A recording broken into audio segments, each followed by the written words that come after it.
Hey there, welcome to another episode of the Cutting Room Floor. This week I want to do something just a little bit different. I want to take you behind the scenes and kind of show you how I came to realize something about the text that we were looking at this past Sunday. Sunday, we looked at the story. I think it's pretty well known. It's the story of Mary and Martha.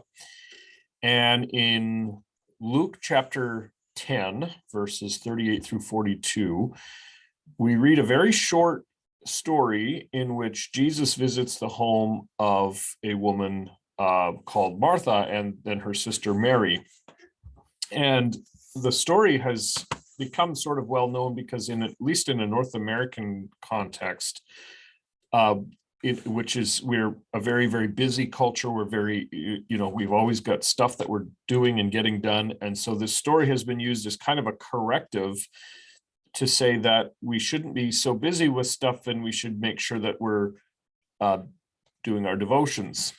That's how the story is presented. And if you heard the message, you heard me make the case that that's probably not the best understanding of this story. That gets at part of it. It's not totally inaccurate, but the story is different than trying to make you choose between being a Martha and being a Mary. And I want to show you how at least part of how I came to that conclusion. And so I'm going to put my screen up. Oops. And there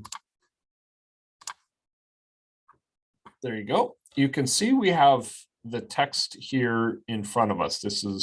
You can see Luke right here, Luke chapter 2. In fact, let me get this here. Luke chapter 2, or Luke chapter, well, let's do it this way. Here we go. Luke chapter 10. And we begin here in verse 38 and we'll go through verse 42. This is the text we're looking at.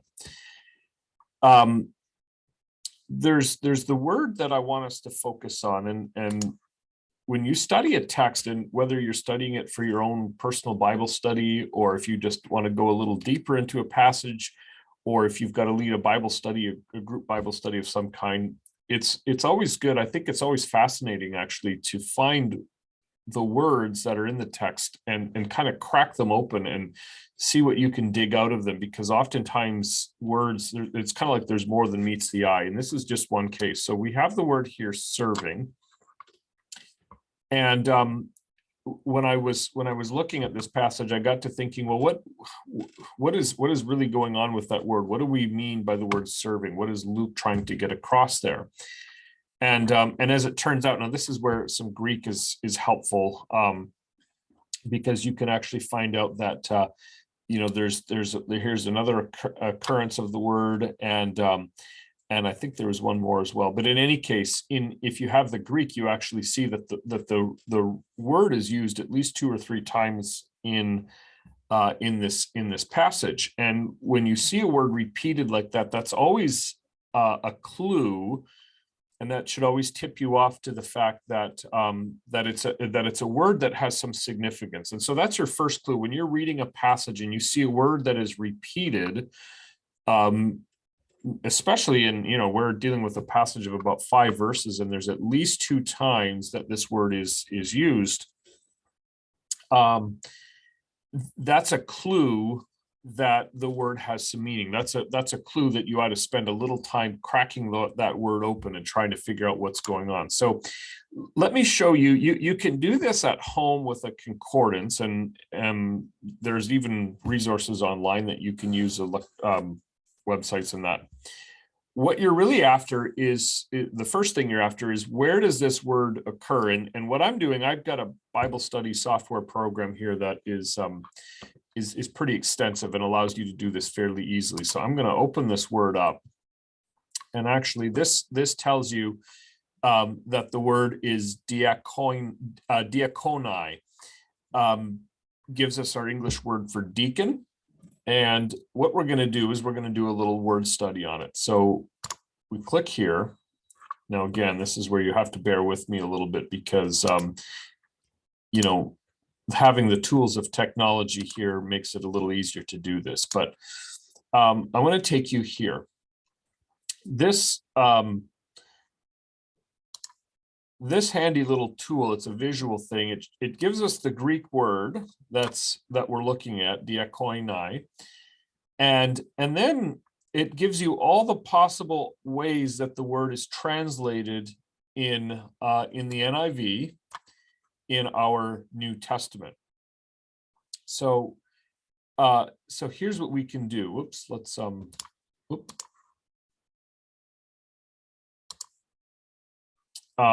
going to go back to my mouse tool. Now, what you can start to do is you can start to look, you can click on any of these words. So let's take the word service. And we see that of the 34 times that the word occurs in the New Testament,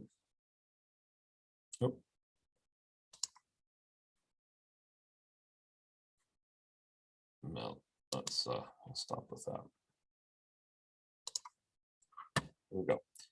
34 times that the word occurs in the New Testament, the word is translated as service. So 34 times that you see this word here, diakonai, it's translated into the English, at least in the NIV, as the word service.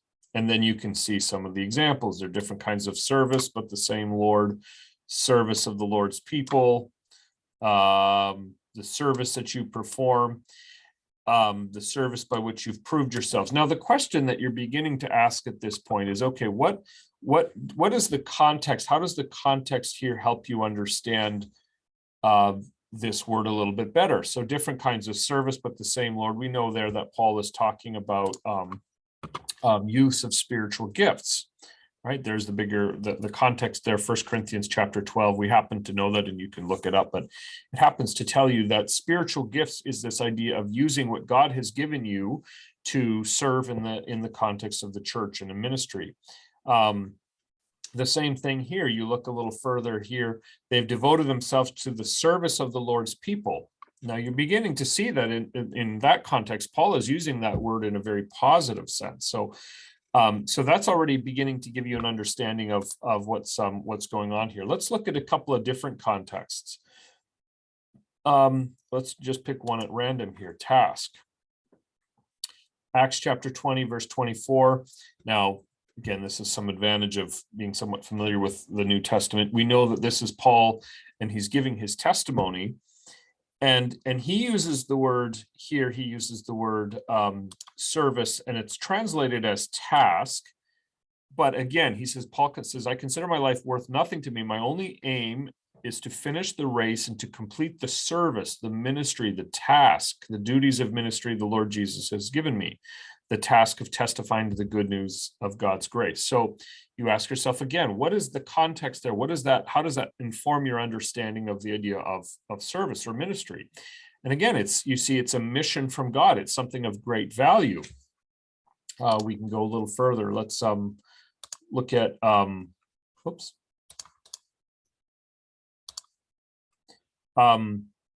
preparations. Here's the other word. Okay, now this text is looking familiar. Martha was distracted by all the preparations. So we can go back to our text, and you can see this is ESV. So with much serving, that's where how we get the in the ESV translates it as serving. NIV puts it as preparations. But the most, again, you can kind of see the word is used here of the 14 of the 34 times that the word is used, it's translated as ministry. And so this, again, we scroll down a little bit, we can see all the occurrences of the word here, and you start to take a look at what some of these contexts are, what they mean. To take over the apostolic ministry, which Judas left to go where he belongs. So again, talking about the transfer of leadership in the 12 apostles. 2 Corinthians chapter 3, the ministry which brought death came with was engraved on stone. The ministry of the Spirit will be all the more glorious if the ministry that brought condemnation. So on and on we go, and we see that almost half of the times that this word appears in the New Testament, it's translated as a ministry. There's a few other translations here you can see, but the primary use is to see this idea as a ministry, as a service, as a way of using the gifts that God has given to a person for the benefit of other people.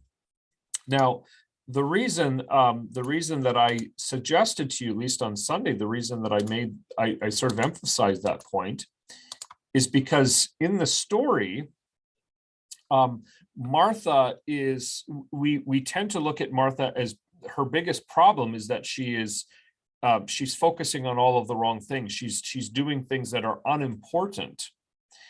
She's cooking dinner and she's roasting the meat and she's peeling potatoes and she's got pots boiling on the stove and dishes in the sink and so on and so forth. And we would be inclined to look at that and say, Martha, those things are not important. The fact of the matter is that if you look at the context here and you look at this idea of serving, and you look at what Martha is really doing, she's doing ministry.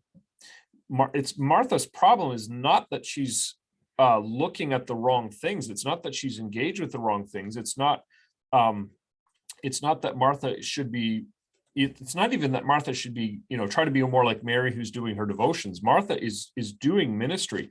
The problem, and it's a case that I made in the message, the problem is that this service and this ministry had we can see it here, it has made her anxious and it's made her troubled, and we talked in the message a little bit, what does it mean to become anxious? And it reflects the fears of your heart. So the service, in this case, the service in the ministry, the good thing that God had entrusted with Martha had eclipsed and had become sort of taken on this all-consuming role. I'm not going to go into too much more of that. If you want to understand a little more what I'm saying there, you have to go and listen back to the message. But I wanted to take a little time just to kind of show you this idea of, because what you're seeing in the story is a good thing that is becoming distorted. Something valuable and something important has been twisted around and made into something that is not good. And that's the message of this text. The message of the text here is don't get so preoccupied with being busy and instead just spend time with Jesus. That's not the message. The message is how do you fulfill your ministry and your service in life, whether that's in your workplace, your home, your family, your community, your church. How do you do that without letting it become a distraction? And that's what this story is about. So thanks for watching. Always great to have you join me. Thanks for those of you that are watching each week. And hey, do me a favor, would you do it now before you forget, like and subscribe. That just kind of helps get word out a little bit. And even if you're so inclined, share this around, and that we can get a few more people to watch this. All right, thanks again. We'll see you next time.